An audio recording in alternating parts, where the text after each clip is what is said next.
Yeah, so the other day I shot a sketch. I put it up on my channel. Basically, I wanted to toy with the idea of how hard was it to have two me's in the same scene, the sort of dual comping thing. I've never really done it much before. So this was that. So I'll link the video below if you want to watch it. It's about a minute 40 seconds long. It is what it is. I didn't do much writing involved. I just kind of just wrote for like 5 minutes, and then it was me acting, which is kind of a worst case scenario for everyone involved, I feel. But that's who I had. So the same way, the best camera is the one on you. The only actor available in the middle of the night when I did this was old Beardy-McCan't-Act-Face. It is what it is. So I want to spend this video going through how I did it all the way through. So there's really three shots. There's the wide, which is two me's on a couch, which is really the only shot that I needed to actually comp, where there's two shots. I'll show how to do that. And then there's a left side view, and then a right side view. And so it just kind of bounces around through that. It's a lot of left side guy being the silly guy, and the right side guy being the straight man. That was kind of the thing. So, and then a pull out for wide. Yeah.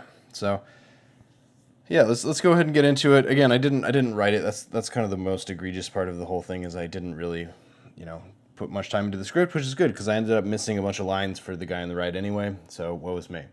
So here's actually BTS of actually going through it. So if you look in the room, I did a couple things. I knew I was going to use the couch because that's just kind of my thing, is this couch view. That I knew that was going to be the thing. Also, there's a TV here to sort of really kind of sell that he's playing video games looking at TV. But if you actually look, so we got a few things going on. So let's just go around the room here. I dressed this side of the room, so when we're looking at the guy in the red hat, there's some goofy stuff behind. There's the head of a grandfather clock and some guitars and stuff. Very happy with the production design, actually kind of surprisingly happy with it, for when the camera's shooting this way. Obviously the camera's set up going the other way right now. And then on the other side is, I couldn't justify the sort of the view over there, because there's like a desk and a door over here, and it's a much bigger room than it's supposed to be. So I basically, using a C-stand, put a rack up with some shirts just to try to sell it. Ignore this. This is just my marker for height. I put this marker right there when I was setting the height. So let me walk you around the room. So this is the camera looking at the beanie hat guy right now. That's one camera, and there's a second camera over here to the left. So we're going across. This is a light. This is the boom that's actually boomed over the beanie guy, but it'll show you as it goes through. So here's the wide camera. So this is that shot. So we got the TV. There's literally a light just above frame, and it's a space light, which I put a flag across the bottom to try to block it from, because it was hitting the tables being too bright. So this is a space light doing sort of 360 degrees of light everywhere, mostly to light the room, but I also just used sort of, there's just whatever they're called, boob lights or whatever on the ceiling. They're the same Kelvin temperature as that. They're more yellow, just because as much as I like my daylight, space light that I have going on, which I'll show. Let's see if there's a good shot of it. There's a good shot of it. I think there's another good shot of it back here too. Right there. There you go. There's a space light. So it's just an LED light with a space light attachment to it. I think it's from Aputure. It's blue, but the rest of the lights in the room are yellow, and so ideally you want to sort of match color temperatures, but I just didn't feel like it. I like this light for sort of just level anyway. Sort of my style is usually what's on the faces is daylight, and then everything else around is a much more amber tungsten color, and that's kind of what's happening. And you can see it on my face here. It's like daylight right here, and then it's much more amber over here. So I think it's fine. Maybe I would have changed it if I had time. I don't really know. Anyway, let's see what else we can look at in this BTS. So we had the TV on the floor to sell this look, and I just looked at the monitor until I could get the TV into the shot, and then I ended up turning on that lamp back there to get sort of a sheen off the top of the TV to sell it, because it just wouldn't show up on its own. And then the whole thing with this shot is basically, if I'm setting up for the shot looking at the red-headed guy or red hat guy, I have a monitor on a stand right here and the camera right here, and then the boom is kind of out right here. And actually this is the reverse. So this is that. This second shot is that. So I literally have the camera. Oh, shaky hands, Matt. Shame on you. Okay, let's see if we can do it. So we got a monitor that I'm looking at. When I'm looking over here, I got the camera, and then I also have a boom to the right of that. Can I see that boom? Yeah, here we go. So there's the boom, boom down.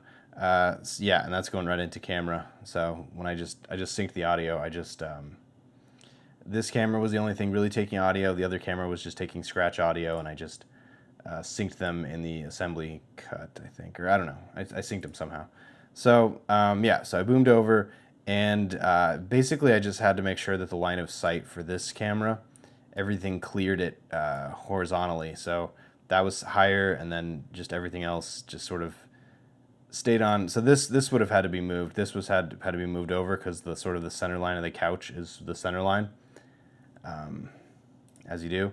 So like this shot is literally everything to the left of this line right here, and then this shot is everything literally to the right of that line. And let me see if there's anything else in the BTS that's worth talking about. I don't know. There's a. I think that's about it. It was I boomed out a space light, and then I boomed out the microphone, and that's pretty much it. So that's basically the look right there. And so I did one take in the red hat facing over here, and then I did another take in the beanie. Will it let me do it? I don't think it will. With the camera that way, facing that way. And that was kind of the whole thing. And I just went for it, and then I just, I cut them together. So two cameras were running at the same time. So basically this camera, when this camera's over here, is capturing the beanie guy. And so that's all of this stuff plus this stuff at the same time, and then the vice versa. So so that was also the same as the left side of this frame. I think that's all I need to really address in the BTS. Obviously this TV was not on. I think that's about it. Yeah, so let's talk about what goes into comping it, because it's not hard, but it's not easy. I kind of just winged it because I kind of understand comping, but I'm definitely not like a post visual effects guy at all. So we can actually pull up the comp. I can shrink this down. We'll make this fit. There we go. Okay, so this comp is we'll pull up Inspector to really, because this is how I did it. So in the comp, I just went to was it crop? Yeah, it was crop. Okay, so this first line, we can turn off all the rest of these. Oh, that's completely clean. What? Hold on. Oh, so it's not that one. Okay. So it's this one, I think. I don't know. I'm getting confused. Okay.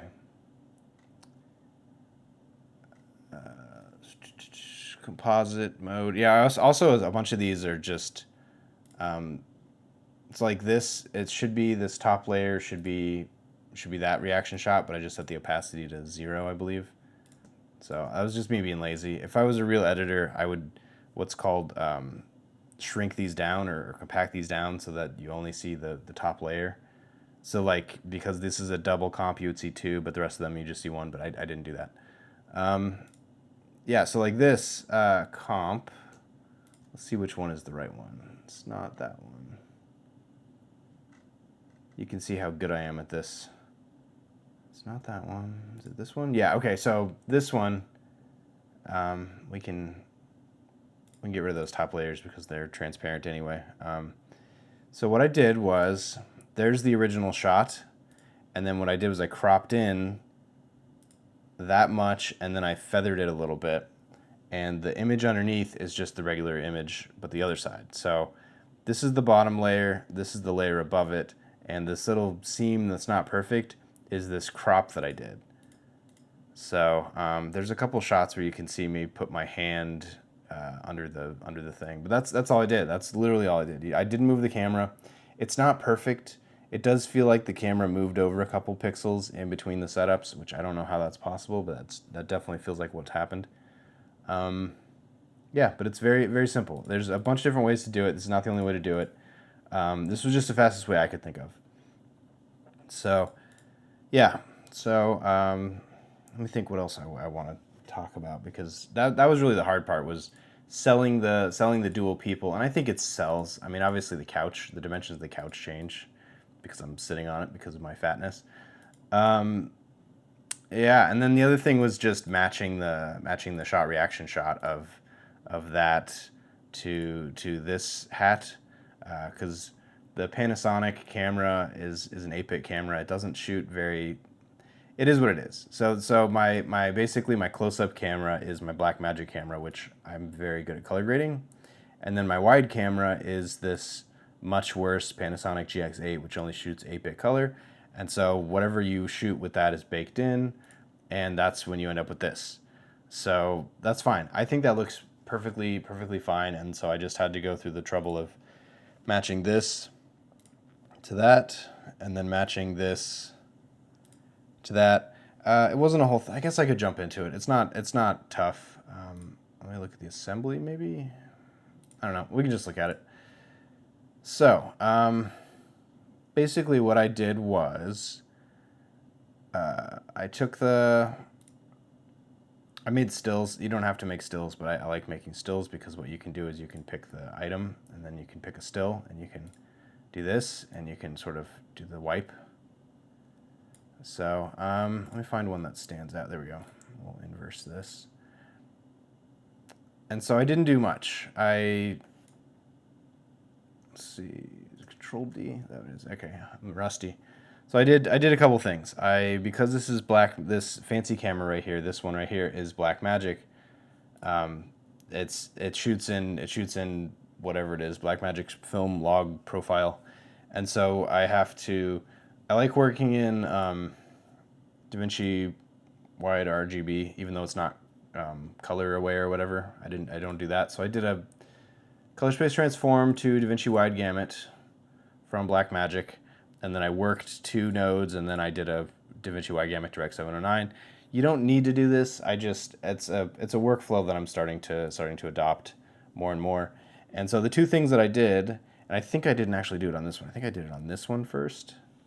So let me pull up the other. And we need to flip these again. Okay. So I did it on the purple shirt first, because I started with the red hat and I just didn't like how it turned out. And so I went to the purple shirt because it's different. The environment for red hat guy is one side of his face is going to have the daylight balance blue light, and the other side or actually white technically, and I guess the other side is going to have this amber light. You can see it in the wide. It's amber on one side and sort of daylight on the other, whereas this guy is pretty much entirely under daylight, and so it was just a little bit easier to work with that first, is what I found. So I did a whole color grade on this guy, and then decided I didn't like it. So let's do that. All right, so here we go. We can move these nodes over. Actually, we don't even need the gallery anymore. So couple things. It looks like on this one I didn't even need that second node, so I just did, it looks like just exposure change. So obviously we're looking at this guy, not this guy, but we can do it a different way too. We can do that too. I like to work this way, except you don't get to put the pointer on stuff. I like to put the pointer on stuff, so yeah, if you switch to qualifiers, it goes away. So that's why I do this. No big deal. So what I did, there we go, is I just did some exposure stuff. So if you pull up I'll do a waveform. I'll pull up the waveform. I think I just brought stuff down, so we'll bring this out. Yeah, so that's kind of what it was in the Rec 709 world. You know, it's fine. That's a little bit more of an aggressive look. That's, no big deal. So that's really all I did. I don't think I touched any color stuff at all. It looks like I just did some, just log wheels, it looks like, right? I changed the contrast a tiny bit, and then I adjusted the contrast further with my lift gamma gain. So it looks like I just basically dropped the exposure down and then pushed the highlights up a little bit to make them a little more sharp. And that was that. And I copied that same grade onto Red Hat guy, and then I had to do a little bit more of an adjustment. And so we'll go to the gallery, look at Red Hat guy. And Red Hat guy, I couldn't get the hat to work right. It's obviously, if you look at this hat, it's got sort of a blue tint on it, whereas this is very much orange-red tint. I wouldn't worry about the reflection on this because this is a different reflection than that, so I wasn't worried about that. And I was pretty okay with the fact that these lights don't perfectly match, but I wasn't super keen about the fact that the couch was a lot, like, I don't know, just lower contrast basically. So I copied that grade over, which is this, which gives the exposure in the right area, which I was very happy with. You know, there's before, there's after. I was actually very impressed, and I kind of buy this because there's this gold sheen on the back of this. I'm not worried about it, but I needed to get the hat right, otherwise it wasn't going to sell. Skin tones were close enough that I was pretty okay with the skin tones. Basically, that was the same as that, and I was very impressed by that. But what I did in the color, let's see if I can find it. Hue versus hue, I believe? Yeah. So I hue versus hued the hat. I took a grab of the hat, and then I just moved it over until vector scope, until I could get the until I could get the red in the right spot. So negative 9.25. So here's where it was, and then negative 9.25. That's where it ended up. So I brought all the red in the good spot, and that was pretty much it. I think I just did another. I think I did a hue versus sac curve, maybe. Let me look here. It says I did I just messed with the color boost a little bit. Yeah. So I added 4 to the color boost, which color boost is similar to saturation. The best I understand color boost is it takes what's already saturated and boosts that saturation in favor of other stuff. Yeah. And so that was really it. You know, simple video. If you want to watch the video, I encourage you to. I would not even remotely consider it to be my best video work, especially storytelling wise. I just did a really poor job writing it. But as far as proof of concept, I'm very pleased with this. I can see the seam, especially on my big, 28-inch 4K monitor. I can see a seam here. But given more time, sure. I mean, this like crease right here is legit. I checked the couch and it's legit. But let's see if I can get it to. Not that was the other one. I keep guessing wrong. Okay, yeah. So, I ain't mad at it. I think it's a very easy look to achieve, as long as you don't mess with anything. I planned it and I had a pretty good guess on how to do it, but I'm pleasantly surprised as to how well this worked. So, this is not the only way to do dual comps by any means, and if any opportunity, write the stuff and test the writing, because otherwise you end up with what I did, which was not ideal. But I consider this a good test case for taking this onto bigger sets, because I've been on sets where they're like, hey, we'll just figure it out when we get there, and you don't want to do that. If you need something technical like a comp, don't just figure it out in post. Like, figure it out, test it. This is a good test. That's the one thing in film school that somebody asked me a while back, like, what would you, in your final year of film school, when it was all thesis projects, would you have changed something? And one of those things I would have changed was, because it was basically just portfolio classes at that point, was we should have taken our most difficult shot or our most difficult thing in our thesis project and been forced to shoot that ahead of time to sort of work out the bugs, and nobody did that, and it hurt. So hope this helped. Let me know what you guys think. But yeah, if you just want to comp it, easy way to comp it, and for somebody who doesn't like to edit, this is a very easy way to do it. You literally just mess with the crop and the overlay, and that is what it is. Just don't mess with anything and don't change the lighting, and there you go. My only final thing is this microphone that I was using was just a cheap mic that I've had in my bag forever, and I've never actually plugged it into my Blackmagic camera. I can't even see the mic. Where is it? Oh, it's here somewhere.